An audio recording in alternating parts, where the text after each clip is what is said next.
Hey guys, Revan here, and welcome back to MC Eternal, episode 17, where today we are going to continue on with Botania and make our way into Vampirism. We didn't quite make it last episode, but this episode, I guarantee you, we're going to do it. So sit back, enjoy the video, and let's see what we can't get done.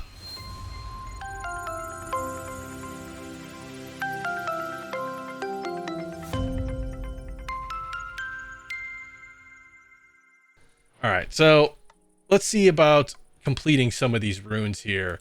The rune of earth is going to be mana powder, mana steel, stone, coal, and a mushroom. So the mana powder looks like it's just gunpowder in a mana pool. And we don't have a lot of gunpowder, so we'll do the responsible thing and just utilize all of it. There we go. Now we needed brown mushroom. I can't spell. What else is new? We needed some stone. And block of coal, I believe it was.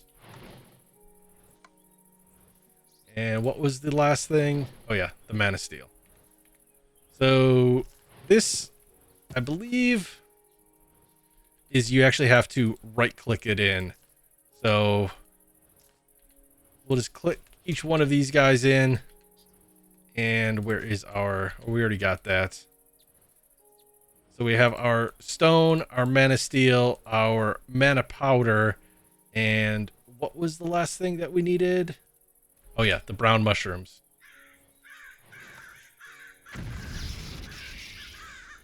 So then if we take our wand, and I think we also need to take... Oh, I was horribly mistaken with that. I think there is a catalyst that's required on this. Oh, I think it's living rock.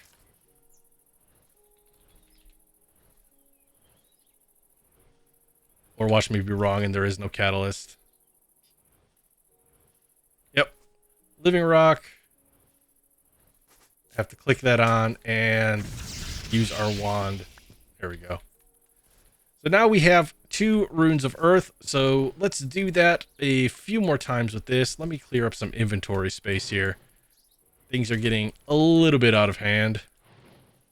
All right, so we have our mana steel, our living rock over here, our mana powder, our block of coal, and where did our mushrooms go? We seem to have lost them. There we go. So we'll run this through a few more times since it's not overly difficult.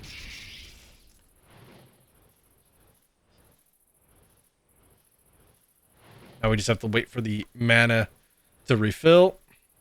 So I'm going to do this a couple times for this one and bring you guys back once that's done, since we're going to have to sit here and wait for mana. Alright, so we'll bring you back for the crafting of the water rune. So this one is just going to be mana steel, mana powder, bone meal, a fishing rod, and sugarcane. And the same thing, we're going to need the catalyst of the living rock and the wand of the forest, or whatever wand that you made in order to actually complete it.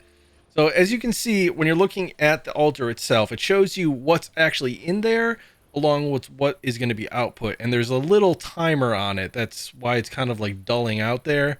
So now it tells me, okay, you can click in some living rock and hit it with the wand and get yourself the rune of the water. Now the rune of the spring needs fire and water, so if we make the fire, which is going to need nether wart, gunpowder, and brick.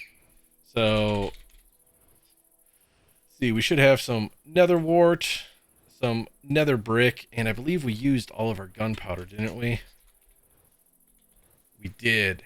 All right, so I'm gonna have to do a little bit of creeper farming before I can do that one. So I'm gonna go kill me some creepers, and actually, nope, I have everything set to auto to auto destruct. What about in our system over here, or did I clean all of that out? I did clean all of that out. All right, well, I'll bring you guys back when I have some gunpowder to play around with. Well, I managed to get a few gunpowder. I just turned off the trash can in my little mob farm over there and let that run for a while until some creepers spawned in. So we should be able to craft up ourselves a rune of fire real quick. And we just have to let this tick down. I wonder. No, I'm not going to chance it. I was thinking maybe if I used my time in the bottle, speaking of which, I don't have that on me. In a bottle, it's not on me, it's not earning credits, and therefore it's no good to me. So, yeah, toss you in there. What else don't we really need right now? We don't need the bucket so much. Actually, we'll hold on to the bucket. We don't need our shrinking device. We can throw you away. I'm keeping the book on us, well, just because. Alright. So now we got you. So we have the Rune of Earth, Rune of Water, and Rune of Fire. Now we need a Rune of Spring, which is water, fire, saplings, and wheat. So while we're at it, we might as well just make another one of these real quick, just so that we have it. But saplings.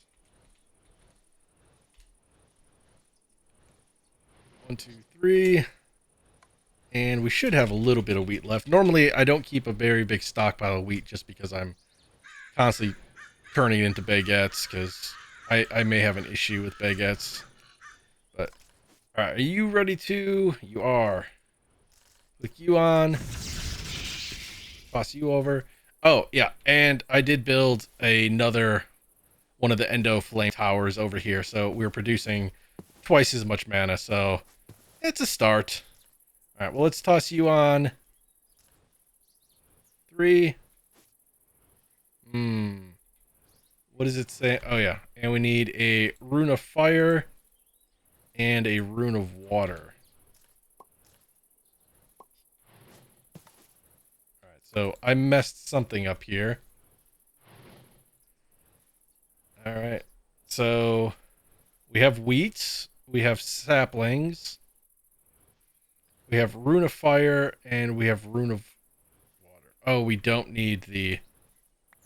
Okay, and if you ever need to take something out, you can just shift right-click onto the pedestal, and it'll take the items out. So, we did lose... Looks like we lost our saplings there. So, the game has been kind of bugging out on me lately today. I'm not just sure if that's because I'm reaching end game, that it's just not very happy, or what it is, but it's been noticeable. So I've constantly breaking blocks, and they're disappearing, and it's a bit worrisome. But hopefully we can at least get this pack to last until I finish it, because I am not that far away. Oh, and as a side note, I am not playing on the most updated server. I tried updating the server, and that was just a colossal fail. Apparently there's some known issues where if you're playing on a I think it was a 1.4 version of the server pack, and then you tried to upgrade to the 1.5, it essentially just deletes everything. So, yeah, it was a bit scary. So I just decided I'm going to stick with the 1.4, and we'll kind of finish it out there. If they release a more stable version before I end up beating this pack, then we'll switch over. But until then, I'm just gonna keep with this. All right. So what else do we need for Botania?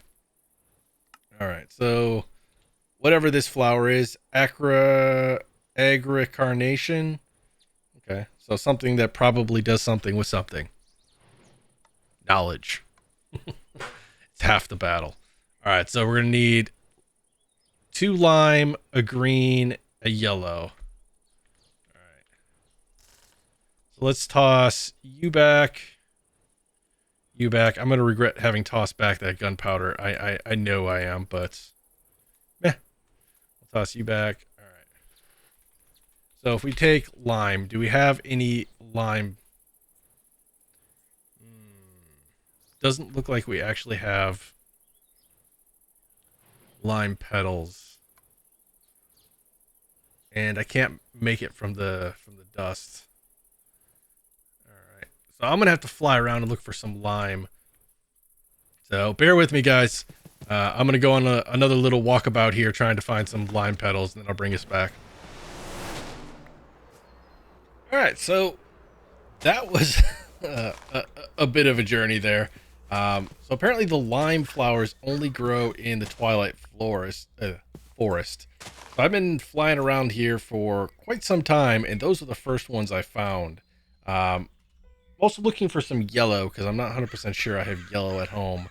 But I'm just going to pick up a few more of these, and then we'll meet you back at the main base. That took a long time to find that yellow. I thought the freaking the lime was difficult, but wow. All right, so this agricarnation. So 2 lime, 1 green, and a yellow.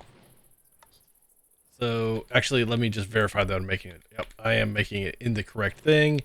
Let's grab our buckets. Smart man here would have hooked up a sink to this, but you know, we do what we do.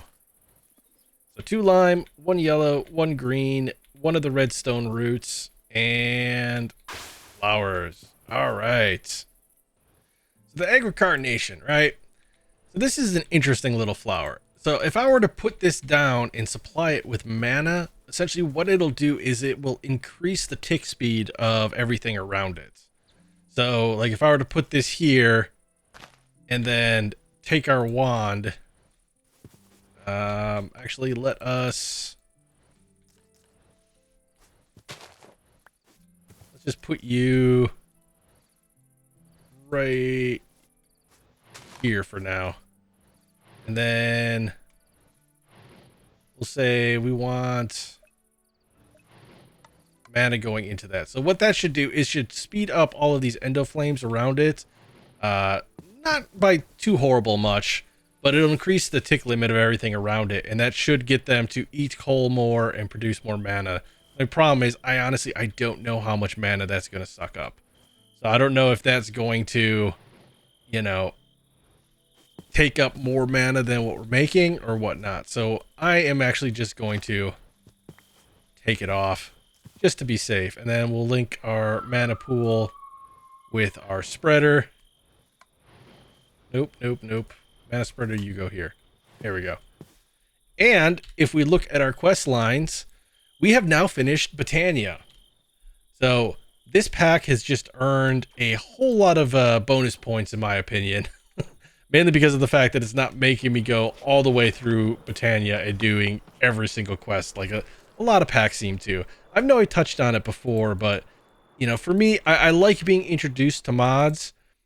I don't necessarily like having to go all the way through them, you know, being forced to do every build inside of a mod. That really isn't going to get me anything. So I can respect the way that they're doing this because they're saying, hey, look, this is Botania. If you like it, play around with it. These are the basics of it. Oh, by the way, one of the final challenges or one of the bosses, if you really want to complete the pack, is the Gaia Guardian. And in order to get to the Gaia Guardian, you're going to have to do, I don't want to say quite a bit more, but a decent amount more in Botania to actually get there. But we're not going to force you to do it. We're not going to limit anything else that may be in the pack. But yeah, so I do enjoy that. But I think we're going to call it a day for Botania. The next on our list is going to become a vampire. Now I'm looking at the time here and I don't have a whole lot of time, but I think we should at least be able to become a vampire in this episode. And we'll see where that kind of leads us. Now, in order to become a vampire, there's 2 ways, right? You can be bitten by a vampire, if I can spell correctly, or you can inject yourself with something called please, somebody who's better at English than I am, pronounce that word, sanguinarian or something. I don't know. Sanguinar injection. So the sanguinar disease is what gives you vampirism. So, however, like I said, the first option is you go out, you find a vampire, you let it attack you over and over and over again until you finally get infected with that disease. That can take a long time. I think the transfer time is around 30 minutes. Like, let's see if we can find a vampire. So, he still hasn't infected us, right? So we'd have to sit there and pretty much, risk him killing us, to turn into a vampire. Or we can make the injection. Now, like I showed you, it's fairly simple. It is 8 sets of vampire fangs, which you get pretty much every time you kill a vampire, especially if you have looting 3 on your sword. And then one of the syringes, which was just a piece of glass and a couple stained glass. And then all we're going to do is inject ourselves. So as you can see, we have the Sanguinar Vampiris unknown. It is going to take me a while to actually convert. But once I do, my hunger bar should change. And we should start seeing a few other effects. Now, there are 3 levels to being a vampire. The first level, which what we are right now, there's not a whole lot of dangers in it, right? So the sun doesn't really affect us too much, and we can pretty much go about our life like we normally would. Once you start getting into like level 2, then the sun starts giving you weakness and slowness, and level 3, it starts doing bad things to you. Kind of like imagine going out to the beach down in Florida or something like that, tipping back one too many adult beverages and waking up 8 hours later on the beach. Life is not going to be good if that happens. So yes, once we get to level 3, we're going to have to worry about the sun. However, asterisk, exclamation point, tee hee, we have the shop. Oh, okay. Here's another thing I figured out. See how my shop says 0? Watch. If I take my dank knoll and one of these coins and now go back to the shop, my money is back. So every time before when I thought my money was disappearing, I think it's just a client server issue that was going on. And the moment I would finish a quest and get more money, my balance would go back to what it was. So, I mean, obviously it took me this long to figure it out, but yeah, it's there. Anyways, what I was saying, sunscreen beacons. We can purchase these guys, and what they do is they give, essentially they protect us from the sun. So once we get up into the higher levels of the vampirism, we won't really necessarily have to worry about the sun as long as we're around our base. So we'll be able to come out, work on stuff like we normally do, and I think they give a 32 block radius. So that'll be pretty much 65, by 65 is what I'm hoping.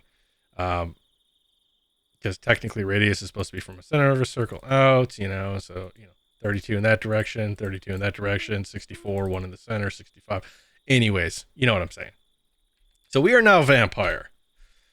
We can now, or we will, as soon as we be able to turn, suck blood. And what we need in order to do that are some nice villagers to donate us, to donate some bottles of blood.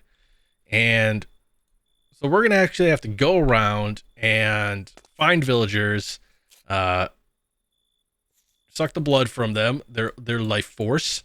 And once we're full, we'll be able to look at them with an empty glass bottle, and it'll give us the same ability to drink their blood. However, it'll actually just fill up a bottle. So if I go into options and controls, so that should be V. I don't know if it's going to work, but we'll try it when we actually get there. Sometimes things mess up, and they how do I want to put this? Certain keys will interfere with other ones, and sometimes they won't. It kind of depends what else is on V. But I'm just going to essentially sit around here, hang out, and I'll bring you guys back once the transformation is complete. So I have officially turned into a vampire. Scary. What I really want to do right now is I want to turn off my mob masher here, and I want to convert it over to the industrial foregoing one. I think I can use the mob crusher.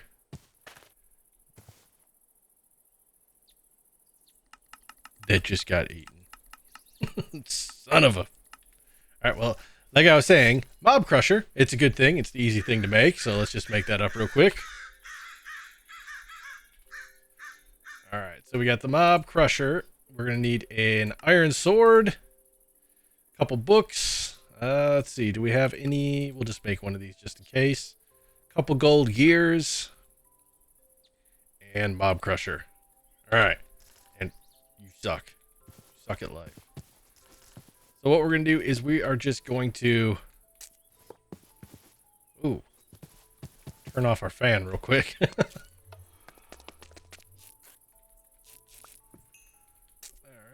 Pick you guys up, and we might as well turn on our magnet while we're at it. Alright. And what we're going to be utilizing this mob crusher for is to get essence so that we can spawn, duplicate villagers, and that way I should have a never-ending supply of food. At least that's the hope. So how did we actually have this set up down here?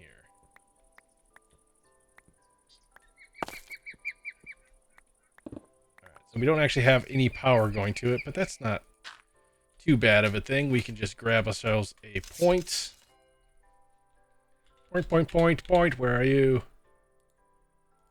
Point. And somehow find ourselves out of this abyss here. And, yep, disable limits. And we have a ton of fluid essence already inside of there. Now, we can just... All we have to do is pump that fluid essence into ender fluid conduit. And do we have any ender tanks? We do. Alright. I don't know if these guys have anything in them. They don't. Alright. So where is our ender fluid? And we're going to not have you go anywhere. We'll just say set you there for now, and we're going to extract, always active, grab ourselves our wrench, shift right click, and insert. So now when we turn this guy back on, actually we need to obviously increase the range here. Let's see, we got a couple threes. I think 3 might even be too much, but we'll try this. And nope, it looks like a 3 will be just fine. So let's turn our farm back on. There we go, and we can turn the show working area off. Now my only concern is that guy right there. So this way, if we come back downstairs... I really got to turn off hover mode. Alright. If we come back downstairs, we can convert this relatively easily. Let's just say we break you off. And now that I need hover mode, we'll just break you. And we can turn our... Where did you go? We need our mob duplicator. Oh, not exclamation. Industrial. Mob. Where'd you go? I could have swore I made one of you guys, but... Mob duplicator.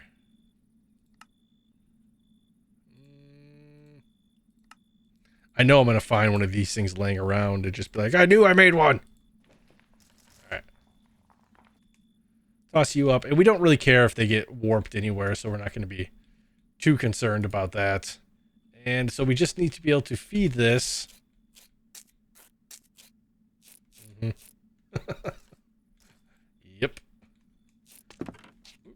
come down here. And we can just set our other... Where did our other ender tank go?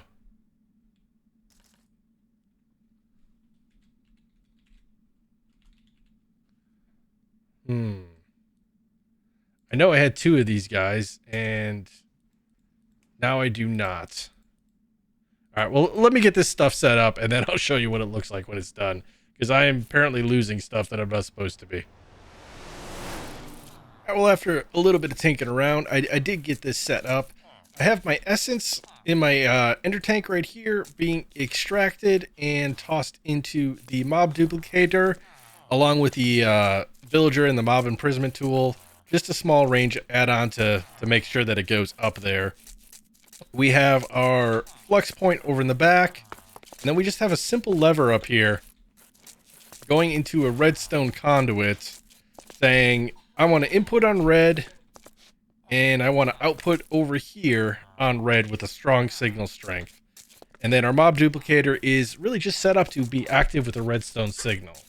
So that way I can spawn in a few villagers if I need to eat, which as you can see, I do right now. So if I hover over a villager, you'll see that in the center of the screen, I have like these vampire looking teeth. That indicates that I can feed off of them. So there are certain things that I cannot feed off of, like zombies, undead. That will actually give me poison. But these guys, if I just hold down V, as you can see, it starts nomming down on them. And like I said, if I have a bottle in my hand, I can just continue to hold down V and it will constantly just fill up these bottles. Now, these bottles are necessary because if we come over to our next thing, we need the altar of inspiration, right? And this is how we are going to level up. So if I just make one of these real quick, and I think we need to do this outside, just because I think one of the side effects of it is getting hit by lightning. So I don't know how that's going to work if it's in my basement, but we'll just toss it up here. So if I toss this down and I right click on it with my bottle of blood, as you can see, that goes down to 0, and I can just start tossing these guys in. Now, what I will notice is they don't always fill up, so you have to kind of keep going back to them. But my next task is going to be to fill this thing completely up, which is going to take, I think, about an inventory worth of these glass bottles fully fed off of the villagers. And then I will be able to level up. So as you can see right now, it just says number 1 above my my XP levels. So I have a ways to go until I actually get up to the next level. But that is going to be it for this episode. So I appreciate you sticking around. I hope you learned a little bit of the basics of Botania as I fumbled my way through it. I know I did a lot of exploration just in trying to obtain those few flowers. But as always, if you like the video, please leave a thumbs up. It does help me out a lot. If you haven't subscribed to the channel, please do so. It does help me out. Lets me know that I'm putting stuff out that people are interested in, and gives me the willpower to keep on going. But as always, guys, stay awesome. I love your faces, and we'll see you next time.